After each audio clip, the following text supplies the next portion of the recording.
Inter bank में $84 कमी के बाद 22 माह की कम तरीन सतह पर $152.25 पर ट्रेड होने लगा।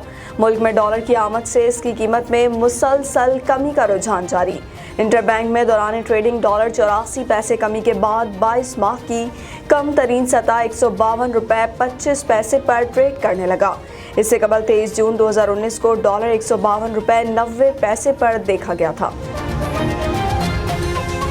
मौजूदा हुकूमत जब इक़्तिदार में आई तो इस वक्त डॉलर $124.50 पर था, जबकि 23 अगस्त 2020 को इंटर बैंक में डॉलर तारीख की बुलंद तरीन सतह $168.43 पर पहुंच गया।